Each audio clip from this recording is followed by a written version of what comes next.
No episódio de hoje, vamos mergulhar em 5 tragédias arrepiantes do mundo circense, onde artistas experientes encontraram seu fim em meio à magia e ao perigo. Histórias de coragem, vaidade e fatalidade, começando com uma mulher cuja tentativa desesperada de salvar sua carreira custou tudo o que ela tinha. Número 1. O Tigre de Marina Vázquez. Era 14 de outubro de 2017 e as luzes brilhantes do circo itinerante Carson & Bailey iluminavam a grande tenda montada em Mobile, no estado do Alabama, nos Estados Unidos. O ar noturno estava denso com o cheiro de pipoca e serragem, enquanto quase 800 pessoas lotavam as arquibancadas para um espetáculo que prometia ser inesquecível. O circo vinha enfrentando meses difíceis. Dívidas crescentes, protestos de grupos de defesa animal e a queda drástica na venda de ingressos colocavam o futuro da companhia em risco. Na beira da arena, Marina Vázquez, de 52 anos, ajustava pela última vez o figurino coberto de lantejoulas antes do grande final da noite. Era uma artista de terceira geração, filha e neta de domadores lendários que haviam construído fama com números ousados envolvendo leões e tigres. Marina trabalhava com grandes felinos havia mais de 3 décadas. Tempo suficiente para colecionar cicatrizes e a autoconfiança que só a experiência dá. Os últimos meses, porém, tinham sido especialmente duros. O divórcio recente a deixara em ruínas financeiras, e os cortes de orçamento do circo colocavam veteranos como ela sob constante pressão para justificar seus altos salários. Novos treinadores, mais jovens e baratos, vinham substituindo artistas experientes, e Marina sabia que seu emprego dependia de um ato espetacular, algo capaz de reconquistar o público e o respeito da direção. Seu parceiro de cena naquela noite era Zar, um tigre siberiano macho de aproximadamente 180 quilos, companheiro de 8 anos de apresentações. O animal, de pelagem alaranjada marcada por listras negras e olhar penetrante, era uma presença imponente e hipnotizava o público por onde passava. Marina o treinava desde filhote e acreditava ter com ele um vínculo inquebrável. Os tigres siberianos são a maior subespécie de felino do planeta, podendo chegar a cerca de 300 quilos e medir até 3 metros de comprimento. Mesmo criados em cativeiro, mantêm todos os instintos predatórios.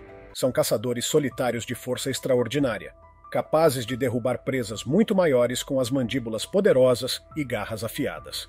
Naquela noite, Marina planejava estrear um número inédito, ensaiado secretamente por semanas.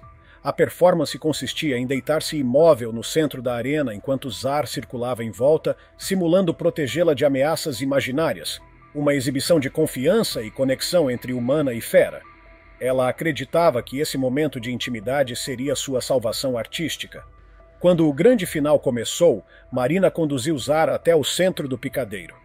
As luzes intensas criavam sombras dramáticas sobre o chão coberto de serragem, e a plateia, em silêncio expectante, aguardava o clímax da noite.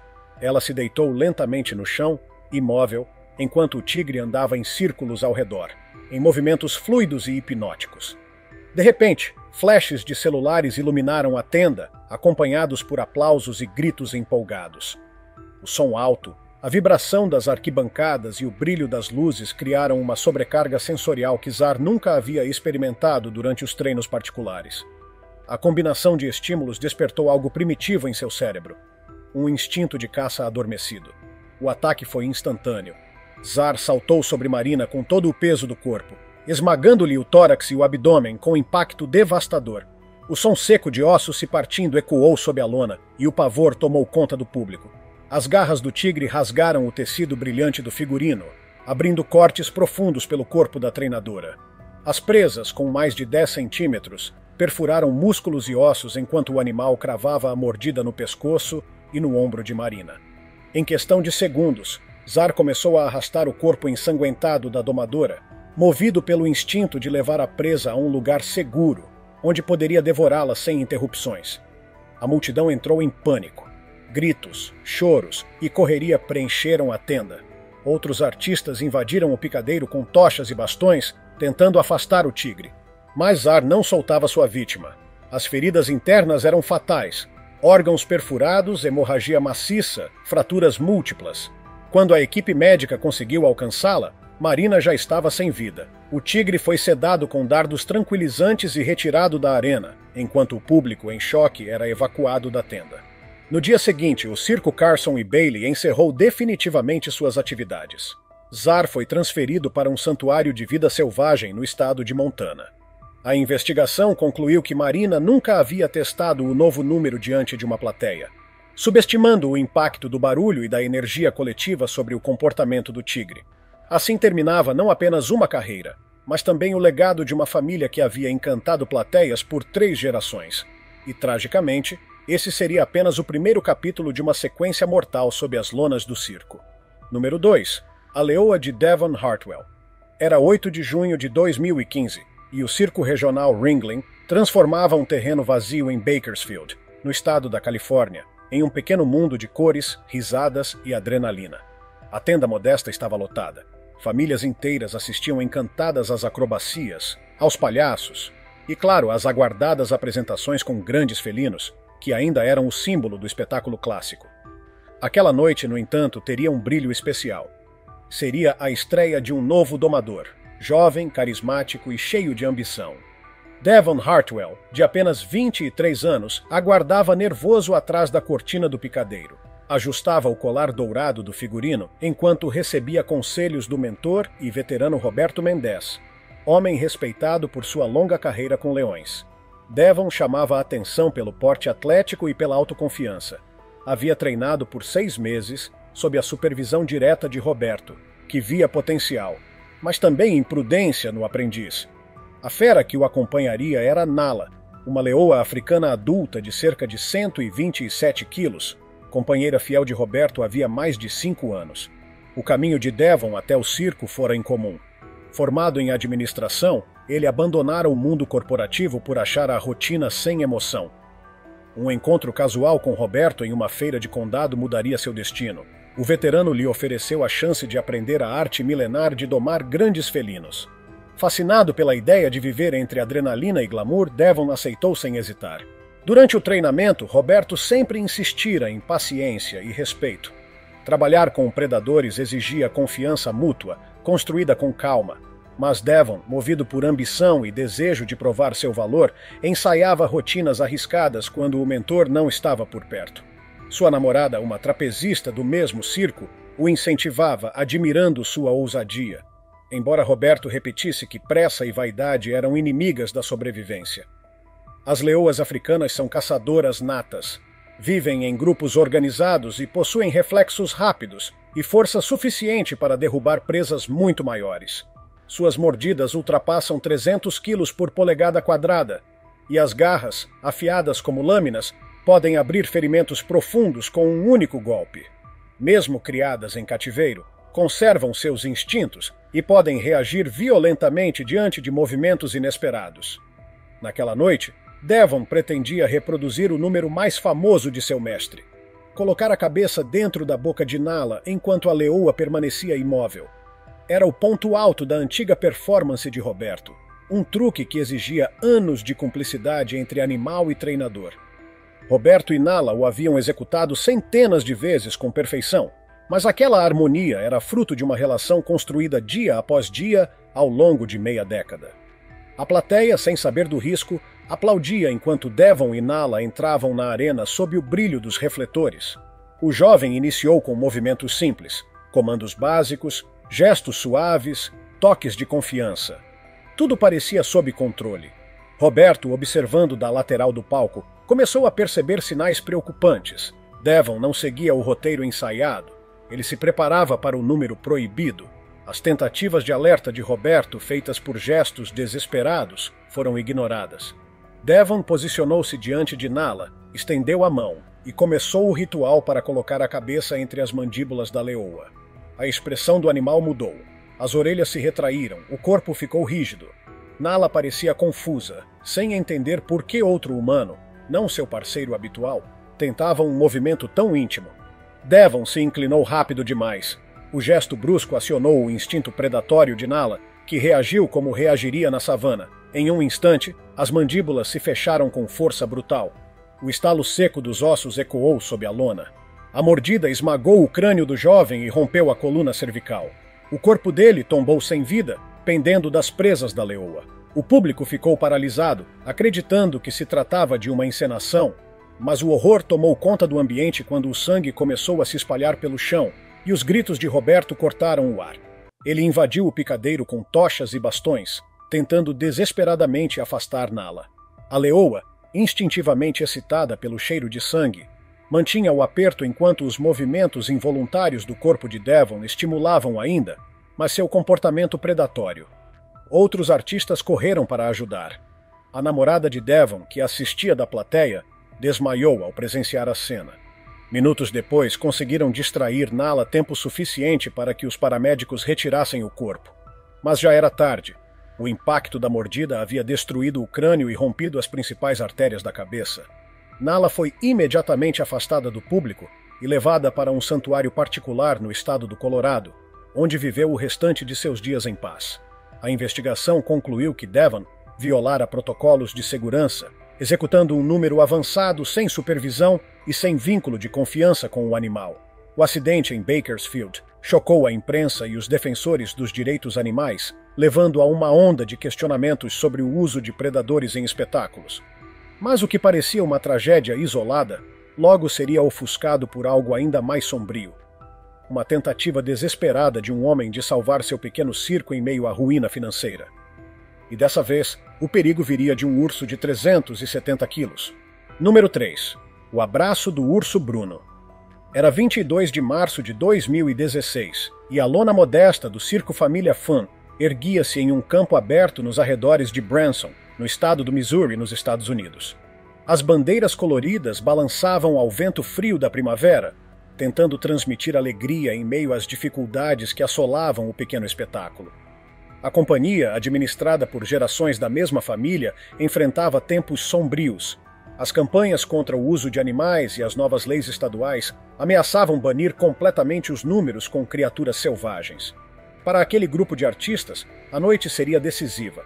O sucesso do show poderia garantir mais uma temporada de sobrevivência, ou decretar o fim de uma história de 20 anos. No pequeno trailer que servia como camarim e depósito, Curtis Blackwood, conhecido como Kurt, preparava-se para entrar em cena.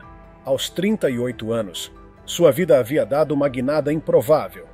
Ex-palhaço de rodeio, ele deixara as arenas de touros após uma grave lesão nas costas e encontrara no circo um novo propósito, o de domar e se apresentar ao lado de animais poderosos, acreditando estar em um ambiente mais seguro e controlado. Seu parceiro no picadeiro era Bruno, um urso cinzento adulto que pesava cerca de 370 quilos. O gigantesco mamífero era a principal atração do circo, responsável pela maior parte das vendas de ingressos e da renda da trupe. O número entre Kurt e Bruno era um espetáculo de amizade e confiança. O homem e a fera interagindo de forma aparentemente harmoniosa, em truques que faziam o público rir e se emocionar. Mas as aparências enganam. Nos bastidores, o circo lutava contra o colapso. A plateia diminuía a cada semana e as dívidas se acumulavam. As manifestações de grupos de proteção animal tornavam o trabalho mais difícil, afastando patrocinadores e impondo uma pressão psicológica constante sobre todos. Os ursos pardos são alguns dos maiores predadores da América do Norte. Machos adultos podem ultrapassar 360 quilos e medir mais de 2,5 metros em pé. Dotados de uma força colossal, são capazes de quebrar ossos com um único golpe de suas garras e correm a velocidades impressionantes, apesar do tamanho. Mesmo criados desde filhotes, continuam sendo animais selvagens, com instintos imprevisíveis que podem aflorar em situações de estresse ou confusão. Naquela noite, Kurt planejara apresentar um novo truque, o chamado Abraço do Urso, uma demonstração de confiança absoluta. O número consistia em Bruno ficar ereto sobre as patas traseiras enquanto Kurt o envolvia com os braços, simulando um abraço carinhoso. O gesto tinha forte apelo emocional, representando a amizade entre homem e fera, mas também escondia um perigo imenso. Sob a lona, o público de poucas dezenas de pessoas observava atentamente enquanto Kurt e Bruno entravam na arena. O urso executava movimentos treinados, caminhando em círculos, acenando e até dançando sob as ordens do treinador. A plateia ria, encantada com a docilidade aparente do gigante peludo. Tudo corria bem até o momento do grande final. Kurt sinalizou para o urso se erguer. Bruno, obediente, ficou sobre as patas traseiras, atingindo quase 2,5 metros de altura. A cena era impressionante. O treinador então se aproximou e passou os braços ao redor do animal em um gesto teatral de ternura. A plateia prendeu a respiração, admirando a imagem do homem envolvido pelos braços da fera. Mas o que parecia um abraço amistoso se transformou em tragédia em poucos segundos. Bruno, instintivamente confuso com o contato físico, algo incomum em seus treinos, reagiu como reagiria com outro urso, tentando brincar ou dominar. Suas patas poderosas se fecharam em torno de Kurt, comprimindo-lhe o corpo com uma força sobre-humana. O som dos ossos se partindo ecoou por toda a tenda. Kurt tentou gritar, mas o ar lhe faltava. O urso o apertava com o peso colossal do próprio corpo, sem intenção de matar, apenas seguindo um impulso natural. O público, sem entender, chegou a aplaudir, acreditando que fazia parte do espetáculo, até perceber o desespero estampado no rosto do treinador. Outros artistas correram para dentro do picadeiro, gritando e tentando distrair o animal com bastões e apitos. O urso, no entanto, não reagia com agressividade, apenas mantinha o abraço enquanto Kurt desabava, sufocado pela pressão esmagadora sobre o tórax e o abdômen. Em segundos, o domador perdeu os sentidos. Quando o tranquilizante finalmente fez efeito e Bruno soltou o corpo, já era tarde demais. Kurt havia morrido por asfixia e múltiplas fraturas internas. O urso, ainda confuso, foi levado de volta à jaula e posteriormente transferido para um santuário de vida selvagem em Montana, onde viveu em paz pelos anos seguintes. O Circo Família Fun encerrou as atividades poucos meses depois, incapaz de se reerguer sem sua principal atração. O incidente reacendeu o debate sobre a exploração de animais em espetáculos, evidenciando que, por mais dóceis que pareçam, as feras continuam sendo regidas pela natureza, uma força que o ser humano insiste em subestimar. Sob a lona colorida dos circos, onde aplausos ecoam e sorrisos se multiplicam, há também um lado sombrio, um mundo onde coragem e vaidade caminham lado a lado, e onde o espetáculo pode, em um segundo, se transformar em tragédia. De Marina Vázquez, que acreditava ter conquistado o coração de um tigre, até a Leandro Romano, que morreu fiel à tradição de sua família, todas essas histórias revelam a mesma verdade. Por mais grandiosa que seja a arte, ela jamais domará completamente a natureza. O risco sempre fez parte do encanto do circo, mas às vezes o preço do aplauso é a própria vida. Se tiver gostado do vídeo, deixe seu like e inscreva-se em nosso canal para acompanhar todas as novidades. Continue por aqui e assista a mais vídeos clicando em um desses vídeos que estão aparecendo na sua tela. Cuidem-se, amigos!